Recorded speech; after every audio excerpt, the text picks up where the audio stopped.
The gates of the Mickelson estate in Rancho Santa Fe are usually closed to the public, but lately, the neighbors are seeing things that have everyone talking. Rumors are flying that Amy has finally packed her bags and moved out. If you look at the online gossip, it seems like a simple marital split. But the people living right next door are revealing a much darker timeline of events leading up to this moment. It is not just about boxes being loaded into a truck. It is about a specific, shocking incident that forced this massive life change. I honestly think Amy has finally reached her limit, and I want to know if you agree she is done cleaning up his messes, so please subscribe to follow the real story. Online gossip about a simple move-out misses the mark, because the real reason Amy is making waves started at a place Phil thought was completely off-limits. Sitting among the most exclusive private courses in California, the Farms Golf Club in San Diego was Phil Mickelson's private escape for years. It was a place where cameras stayed outside the gates and members respected each other's privacy. That illusion of safety disappeared overnight when the board voted to expel him. The official reason was not about his golf, his LIV contract, or his public gambling habits. It was about a severe breach of conduct regarding a female staff member. A place built on honor and tradition had just kicked out one of the most decorated players in history over behavior that nobody wanted to discuss publicly. Details remain sealed, but reports from inside the club confirmed the allegations were serious enough that the board did not hesitate. Phil lost more than a membership that day. He lost the one space where he could exist without judgment from the golf world. For someone who has survived betting scandals, LIV golf backlash, and constant media pressure, being removed from his own sanctuary hit differently. Other major clubs in the area immediately went quiet. Private message threads among tour players filled with questions about what exactly happened behind closed doors. When a six-time major champion gets quietly erased from a legacy club, it creates a heavy silence across the professional golf ecosystem. Players know that if the board at the Farms decided his presence was a liability, other exclusive boards will follow suit. The golf community does not just watch these scandals. They actively distance themselves to protect their own sponsorships and memberships. Watching your peers quietly delete your number from their phones is a harsh reality, yet the personal fallout at home was about to become far more visible. Tabloid outlets quickly picked up the story, running headlines about Amy taking matters into her own hands. Some sources close to the family claim she was the one who pushed the club to act. Others say she demanded Phil face consequences instead of letting his public relations team bury the incident like past controversies. Whether or not she directly intervened, the outcome was clear. Phil was out, and the private world they had built in Rancho Santa Fe was no longer private. The golf community noticed her absence immediately.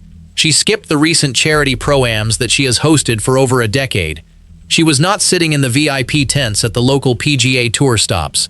Other golf wives have openly wondered where she is, creating a massive void in the usual social circuit. When the most prominent wife in the game stops showing up, it signals to everyone that the situation behind the scenes is completely unmanageable. She is not just hiding from the cameras. She is hiding from the entire golf establishment that used to welcome her. Hiding from the golf establishment leaves only one logical destination, a place where the walls are high and the past cannot easily follow. Let us look closely at what the neighbors in Rancho Santa Fe are actually saying. They are not just guessing, they are watching the daily operations of a massive estate change in real time. One neighbor reported seeing an unusual number of private security vehicles parked near the main gate last Tuesday. These were not the standard golf cart patrols. These were heavy, unmarked SUVs with tinted windows.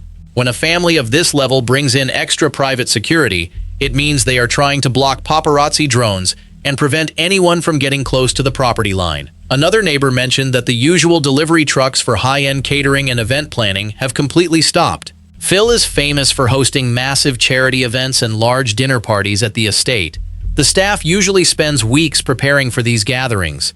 Now, the driveway is empty. The lights in the main house stay off late into the night. The silence from the property is deafening. People who have lived next door for 10 years say they have never seen the estate this quiet. It looks less like a family home and more like a place that is being slowly shut down. The local mail carrier also noticed a significant change. Official mail and legal documents are no longer being delivered to the main house.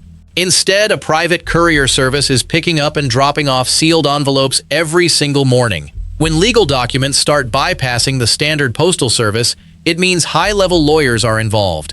It means contracts are being reviewed, assets are being moved, and serious legal boundaries are being drawn. The neighbors see the couriers, they see the security, they see the empty driveway. They know exactly what this looks like. Even the local landscaping crews have noticed the shift. The usual teams that maintain the massive golf course-style lawn are being strictly monitored while they work. They are not allowed near the main house windows.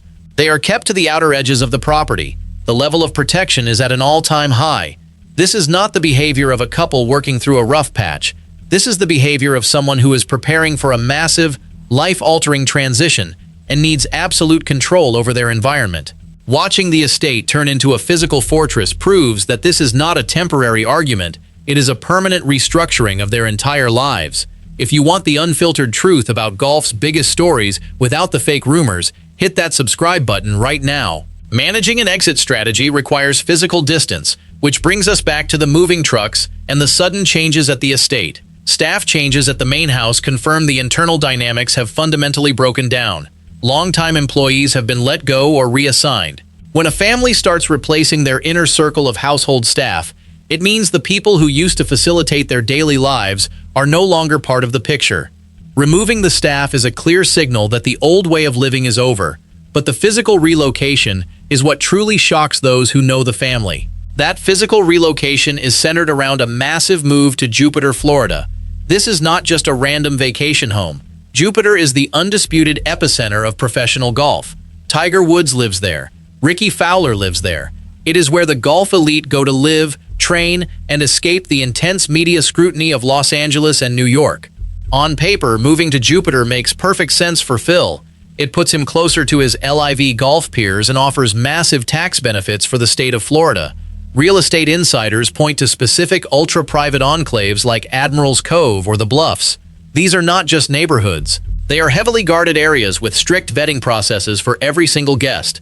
Getting into these communities requires a huge financial commitment and a clean reputation. Phil now has to navigate the intense scrutiny of a new neighborhood board while carrying the recent history of his expulsion. The irony is not lost on the locals. He is trying to buy his way into a new sanctuary after being forcefully removed from his old one.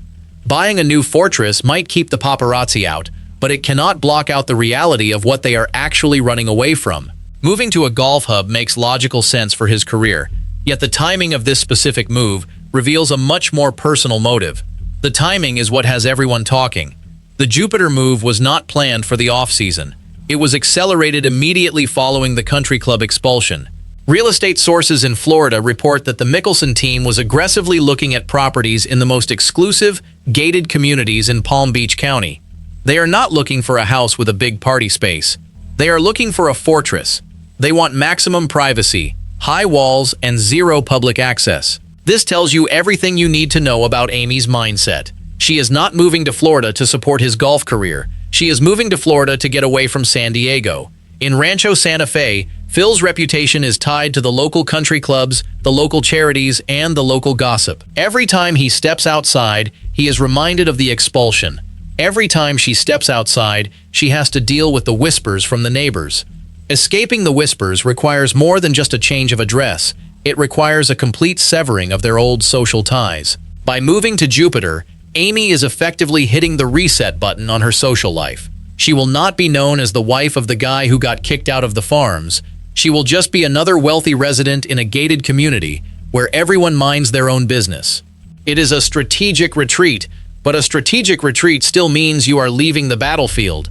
The question is whether she is leaving the battlefield to regroup or if she is simply abandoning the war entirely. This intense personal pressure is now bleeding directly onto the golf course. Phil's recent performances on the LIV Golf Tour have shown the heavy toll this home life is taking. He is playing with a visible lack of focus, missing crucial putts and struggling with his usual creative shot making. The LIV team dynamic relies on momentum and confidence, but his internal world is currently in complete chaos. His teammates are watching him struggle, and the pressure to perform is only magnifying the stress waiting for him at the hotel. Failing to perform on the course is one thing, but realizing that your personal life is actively destroying your professional legacy forces a harsh reality check. Abandoning the war means accepting that the foundation they built in California is permanently destroyed, a reality that forces us to look back at how they survived the last time everything fell apart. Looking back at the last time the Mickelson marriage was pushed to the absolute brink, brings us to 2010. Phil admitted to losing tens of millions of dollars on sports bets while Amy was undergoing treatment for breast cancer. It was a massive betrayal of trust. The media circus was intense. The public outrage was real. But Amy stayed. She forgave him. They went to counseling. They rebuilt their image, and they presented a united front to the world. Surviving a financial betrayal is one thing, but surviving a breach of personal conduct tests a completely different set of marital boundaries. Current events are fundamentally different from the past. The country club allegations are not about a bad bet. They are about how Phil treats people when he thinks no one is watching. It strikes at the core of his character, not just his wallet. When a marriage survives a financial scandal, the couple often bonds over the shared trauma of the media attack. They become a team against the world.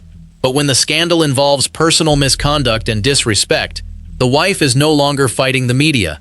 She is fighting her own husband's behavior. She has to look at him and decide if she can respect the man sitting across from her. Deciding whether to respect your partner after a public humiliation is the exact moment a marriage either finds a new foundation or completely collapses. Such a deep realization means the 2010 playbook does not work today. Amy cannot just issue a polite statement and host a charity gala to fix this. The damage is too personal. The betrayal of trust is too deep. The neighbors in Rancho Santa Fe saw the immediate fallout because they know that Amy is not playing the role of the forgiving golf wife this time. She is acting like a woman who is protecting her own peace. The financial reality of this new dynamic is staggering. A divorce at this stage would be one of the most expensive in sports history, given their massive combined assets and Phil's ongoing LIV golf earnings. But Amy is not just protecting her emotional peace. She is protecting her financial future and her children's inheritance. By controlling the physical move to Jupiter, she controls the narrative and the assets. She is ensuring that if the marriage does eventually end, she is not caught off guard in a hostile legal battle. She is using a strategic approach to secure her future. Securing her financial future means preparing for the worst while hoping for the best, a strategy that leaves Phil with very few options to fight back. The impact on their 3 children is the most closely guarded secret in this entire saga. The kids have grown up in the public eye, but they are now old enough to understand the huge shift in their parents' relationship. Moving them across the country to Florida means changing schools, leaving friends, and completely uprooting their daily lives. Amy is making these massive family decisions unilaterally. She is prioritizing their stability and safety over Phil's desire to stay in his comfortable California routine. The children are the ultimate reason she is willing to risk a complete family fracture. Prioritizing the children's stability over the family's tradition is the ultimate proof that the old Mickelson dynasty is officially dead. Protecting her peace means making hard choices, and the hardest choice is always deciding when enough is finally enough. She did not walk away from the relationship. She completely restructured it on her own terms. The moving trucks the neighbors saw were not taking Amy's things to a secret apartment. They were taking the family's belongings to the new fortress in Jupiter. Phil is coming with her, but he is not leading this move. Amy is. She has taken total control of their physical environment, their social circle, and their daily routine. The power dynamic in the Mickelson marriage has completely flipped. For 28 years, Phil's career dictated where they lived, how they spent their money, and how they managed their public image. Now, Amy's need for safety and respect is dictating every single move. Forcing him to adapt to her new rules is the ultimate power play, but it leaves one massive question about whether this new dynamic can actually survive the reality of daily life. Phil is now a guest in Amy's world, not the king of his own domain. The local clubs in Jupiter have strict codes of conduct, and his reputation will precede him. He will have to walk the fairways knowing that his presence is tolerated, not celebrated. The golf world will continue to watch them. The tabloids will continue to look for the missing ring. The neighbors in both California and Florida will continue to speculate. But the truth is that Phil and Amy have entered a completely new phase of their lives. The marriage survived the gambling, the cancer, and the LIV golf controversy. Now, it is facing its ultimate test. It has to survive the consequences of Phil's own private behavior. Surviving the consequences of private behavior is the only way this marriage moves forward, but it requires a level of honesty that neither of them has ever had to show the public. If Phil can actually change his behavior, if he can respect the boundaries Amy has drawn in the sand in Jupiter, they might just make it. But if the old habits return, if the private misconduct continues, The next moving trucks will not be going to Florida. They will be taking Amy's things to a place where Phil Mickelson is no longer allowed to follow. The neighbors in Rancho Santa Fe know this. The golf world knows this. And most importantly, Phil knows this. The only question left is whether he finally understands the stakes. Understanding the stakes is the only thing that can save a legacy. But time is running out to prove that the lessons were actually learned.